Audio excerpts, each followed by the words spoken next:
When people ask me, what's so special about First Baptist on 5th? I answer quickly. It's not our building, though lovely, or our worship, though meaningful, not our gatherings, though life-giving, or even our missions and ministries in the world, though impactful. The very best part of First on 5th? Our people, hands down. In our confession of identity, we said this of our community. Here, you'll see retirees and families with rambunctious little ones, teenagers discovering their identities, middle-agers juggling all the demands of this season, young people navigating adulthood for the first time, and seniors rich in wisdom and encouragement.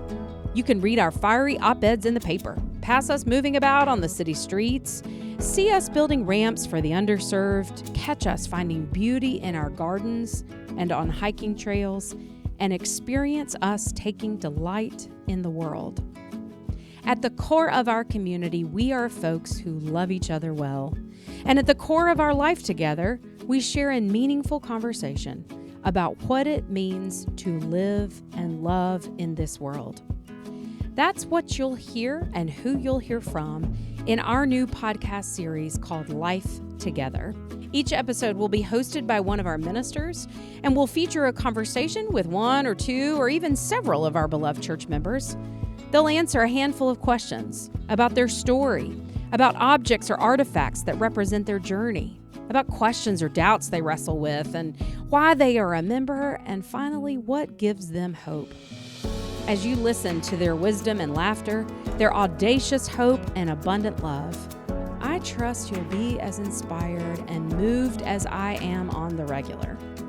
T.S. Eliot once asked, "What life have you if you have not life together?" Join us this season for Life Together.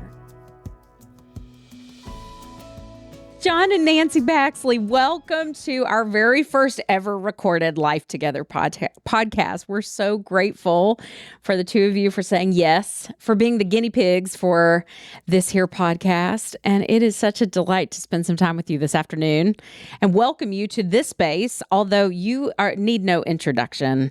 I'm going to give you one anyway. So John and Nancy Baxley are some of our most beloved, most faithful members here at First Baptist on 5th.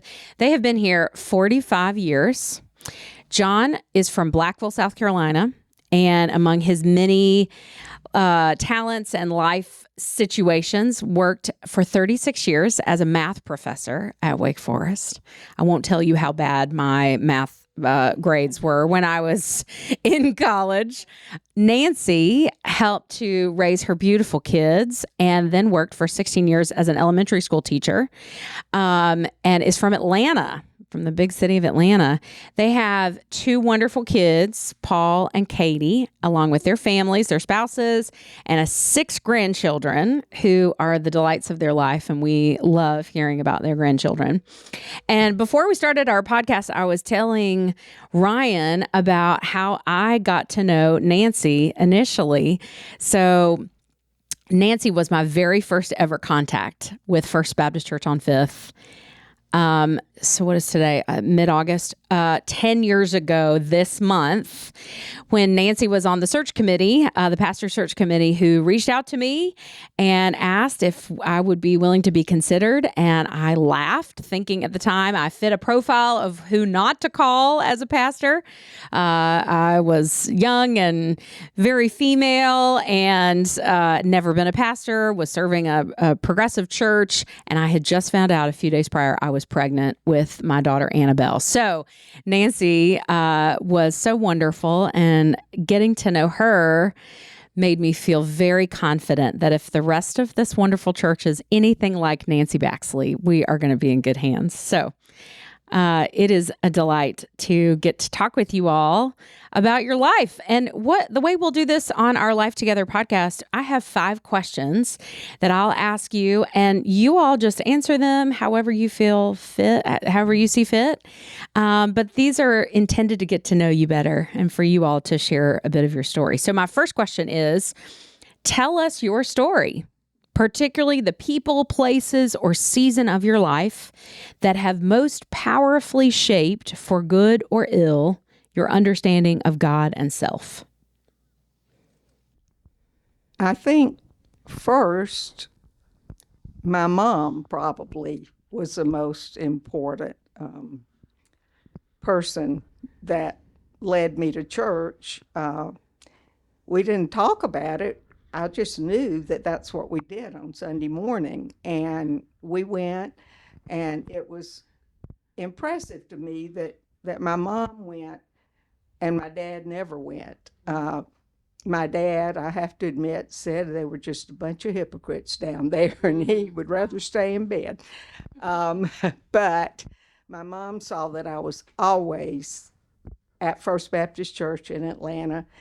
And First Baptist Church was where I learned everything pretty much. I mean, the basic things. I had a wonderful youth director.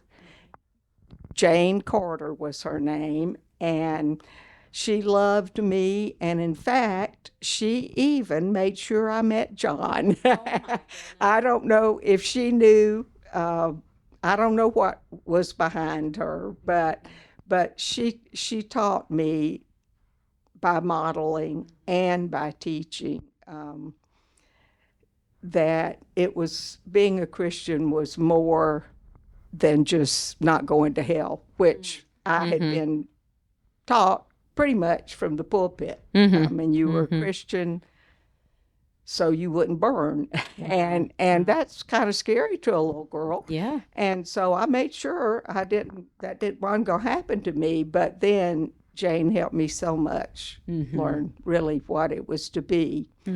And then I guess the next period in my life was after I met John. I met him when I was 15 and got up with this crowd of Baptist Student Union guys and women from Georgia Baptist Hospital. And that group has been our group until now. They have shaped me, and I know shaped John in so many ways. And I also have to say that John has changed me a lot. John is a thinker. I'm a doer. And he has really helped me understand a lot of things that I haven't understood before. And this church has been paramount. Also, the first time we ever found a Baptist church that we felt fully at home in was in Durham, North Carolina. It was Temple Baptist Church, and the pastor was a guy named Julius Corpening, who was once a member of this church. And he showed us that you could be Baptist and think differently than we had been taught all of our lives. I've been influenced by many pastors, David Hughes, and of course Emily. And the church has just always been a part of our life. That has been, I would say, the thing that has been steady all of our lives. Thank you so much, Nancy. I'll say this very quickly. My father, who sadly died shortly after my 14th birthday, was absolutely the most important influence in my life in religious and non-religious ways. My Georgia Tech Baptist buddies, 40 or 50 of us, were very, very important to me. And as you know, I spent 3 summers in Alaska above the Arctic Circle with the Baptist missionary when I was in college. That was a tremendous influence. She was a tremendous influence on my life. And I guess I should say that people, I feel very lucky to have known so many people who I admired so much and influenced and taught me how to try to be better than I was. And I can't emphasize that enough. I don't think I succeeded very well, but I tried. I think I would be one of many who beg to differ on that front. Thank you, John. My so much of what you all have just named feed into their themes that will feed into some of these other questions. And so my next question for you is, if you had to choose an object or an artifact that represents your journey of life and faith, what might that be? Can your camera see this? This was a gift that came from a Georgia Tech Baptist friend who was 4 or 5 years older than me and influenced me a great deal. And he actually gave it to us a month or two before we got married in 1963. Agape. Mm-hmm. He was the living image, I think, of agape. And, this means a lot to us. That's so pretty. And John, I'll just chime in and describe for our audio listeners what this is. So this is a beautiful wooden frame, and within the wooden frame looks to be some like hammered copper or pressed copper that spells out the Greek word agape, which is that unconditional love that God has for us that we try to model. That's a really beautiful story. And I had never heard the word before. Oh, is that right? This really? was my first introduction, really, to that word. And it has been very important in our lives, and I think our children's lives. Where do you have it hanging in your house? Well, now it's in the playroom downstairs. In the playroom. Love it. It's only because we have so many pictures of our children and grandchildren. Before we had them, it was always in our living room. Yeah. So. Oh, I love it. That's really special. Thank you for sharing that. Sure. I wonder, in your lives, you've had plenty of reasons to question or to doubt your faith or just the way the world has unfolded. What would be some of those questions or doubts for you that have just really hung with you through the years? I just don't understand why we can't talk instead of shoot. Yeah. And I shouldn't even laugh. That has always been a question. And I wonder, I know God would rather us talk than shoot. And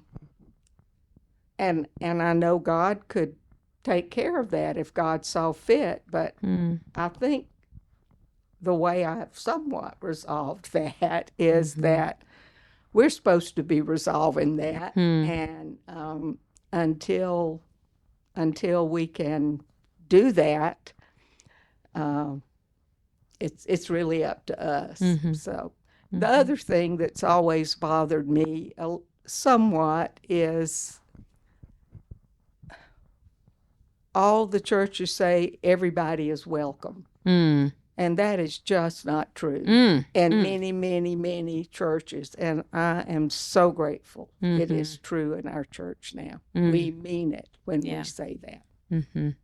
And I thank you for that. Yeah. We did that together, didn't we? We did. But I think David Hughes got us ready because we had talked a good bit, the church. Not specifically, but I think he prepared us. Yep, that's exactly right. Thank you.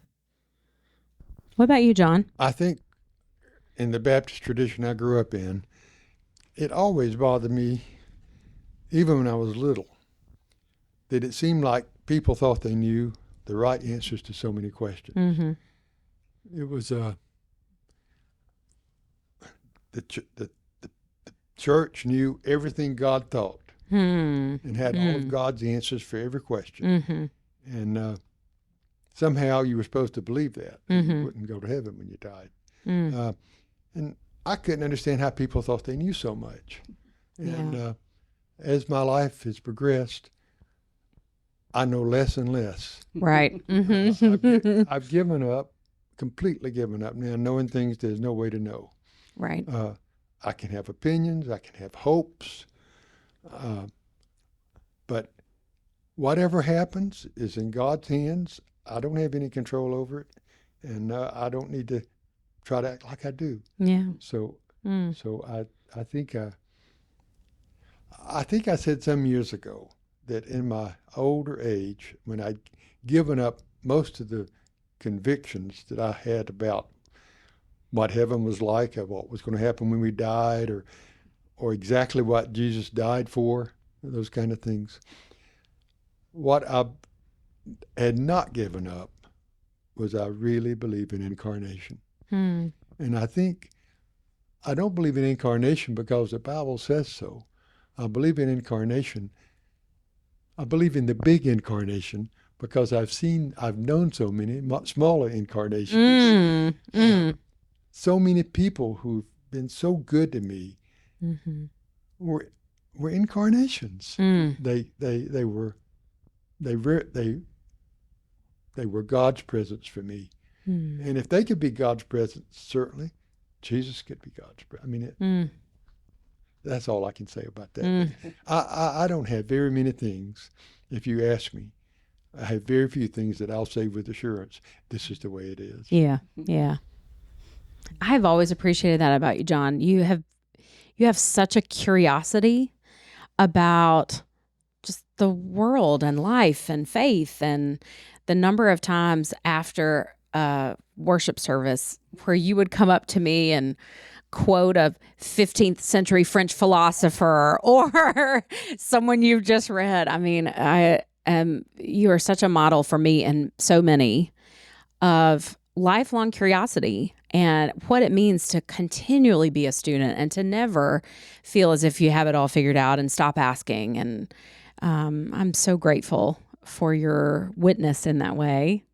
And I think of you, Nancy, one of the gifts of working with Nancy on a committee is that she is insistent that this will be a joyful experience. Right. That's right. And whereas so many in church life, I don't know why this is the case, but so many people just sort of see certain responsibilities in the life of the church as drudgery, just something to slog through and get done. But when Nancy is in charge, it is going to be a joyful experience. And we're going to do the work of the church with life and energy and imagination. And you just are not, you're so kind about it, but you're just not going to put up with people being grumpy on a committee. And I love that. That's right. Just so much better. And you get to know people better. Yes, that's right. It's, there's no reason why it should be an unhappy experience. That's exactly right. That's so good. So while we're talking about the church, I want you to tell to us a little bit about how or why did you come to be a member at First Baptist on Fifth all those 45 years ago? And I wonder if you have like a quintessential First Baptist story that you would want to share. Speak first. Sure. Yeah. We were members of the church on the Wake Forest campus, and we loved that church. And the pastor of that church was very important to us. We had a lot of friends in that church. But when our kids were 8 and 10, I think, it was clear to us that we needed to make a move because there were very few children in that church and almost no youth came to the church. It was an adult church. It was an academic adult church. And we needed a place where our children could feel like they belonged. So we searched around and came to this church, which had a wonderful children's and youth program, and we never regretted it.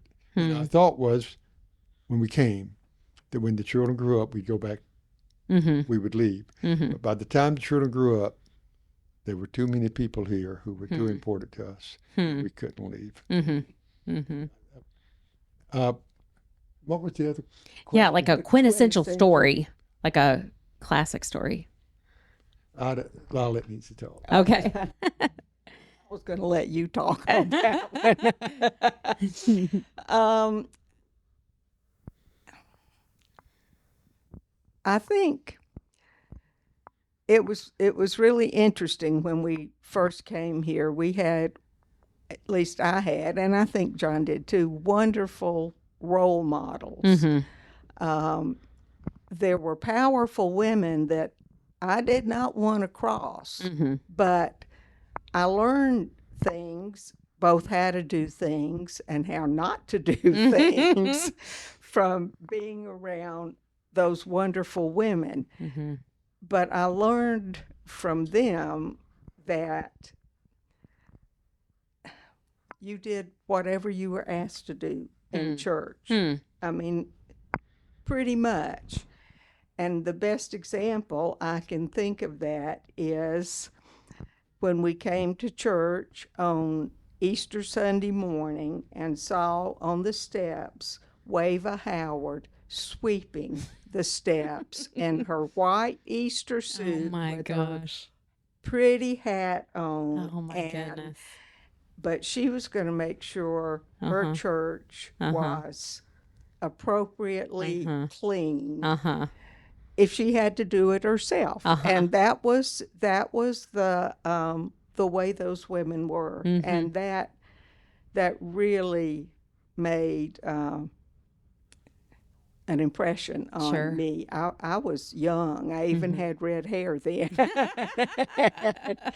And so Wava was a good example of so many women that I learned from in this church. Of the many, many stories I could tell, let me just pick one.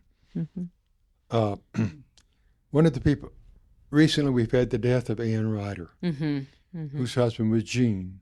They both served as chair deacons in our church. And after David Hughes came to our church, incidentally, I served on that search committee. Like, is that right? I never knew that, John. That called David. Good Hughes. job, by the way. After David came, our church was in trouble in a lot of ways. But the beautiful tower on the church was deteriorating, and things were falling from it. This was like within 6 months. It was almost endangering the people walking around the street. We thought we might be sued when somebody got hurt. So we spent, I think, $600,000 on that tower to repair it. And as the project was being finished, Ann Ryder's husband, Gene, was deacon chair. And we were in a meeting talking about the work coming to an end. And the point was that since the building was built 100 years ago, on the top of the tower had been a weather vane. Oh, yes. And Gene Ryder, chair of deacons, asked, were we going to replace the weather vane on the tower? And after some discussion, Gene said that he thought we'd been in business long enough that we didn't have to see which way the wind was blowing before we decided what to do. That instead, we should do what our religious convictions told us to do. And what we needed up there was not a weather vane, but a cross. And I'll never forget that. That was remarkable. You know, I love that story. I've heard you tell it before. And I think about the way our church, for so long, but particularly in the years I've been here when I can see it up close, how we have held fast to those convictions and how we haven't let ourselves be swayed too much by what is somebody going to say about this or what are we going to do about that. And I like to think that it's the leadership and witness of people like Gene Ryder and the two of you over all these years that have made that possible. So looking to the cross instead of worrying about what people are going to say. That's it. That's exactly right. That's such a good story. I wonder, this is my last question for you. What gives you hope right now? Where do you find hope? I find hope every Sunday when I come, and throughout the week, and all of our wonderful children and teenagers. I just think we are so blessed with amazing families who are wonderful parents as well as wonderful Christian models for their children. And the children that I'm teaching now, even though they may not have, not many of them can recite the books of the Bible really quickly, but innately, it seems like they know how to treat people. And I think really, I am working on them knowing how to find things in the Bible, but I think really that's the most important thing. And I have our confession of identity gave me so much hope. And we have been so blessed as we became more diverse. It's, I really feel great about that. And our church has honestly become more loving, more open, and I hope we will continue in that direction. Thank you for that. And also thank you for being two of my children's Sunday school teachers. I'm glad, so glad your Right voice is now in their I have ear. been 3. I know. I know. Yeah, I miss Liam. I know. Thank you. Sure. What about you, John? What gives you hope? I think the diversity is what's important. I think a lot of people have trouble accepting diversity. But the more we live with diversity, I think the more we understand and realize that we don't know that I don't know all the answers, and that my answers can be different from other people's answers, and that's okay. There's enough wrong with me. I need forgiveness, and there's no reason why I should be judgmental because somebody's different from me. And I think the hope is that maybe we can finally understand what it means to love each other without first saying, if you're not like me, I'll throw you out. That's right. And I think we're learning to do that better than we've ever done it before. Yeah. And I hope we can keep doing it. Yeah.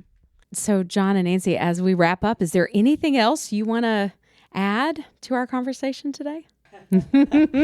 Well, I think for all of our married life, I know I am the most at home in church I have ever been. And for that, I am really grateful. I didn't expect to get emotional in the first podcast we did. I hope those of you who are listening and watching can see and hear why John and Nancy are right at the heart of who we are. You are quintessential First Baptist folks who are integral in this beloved community. I'm so grateful for the two of you. Thank you for who you are, for the ways you love and lead, and for sharing this time today on our first Life Together podcast. Thank you. Very welcome. Thank you.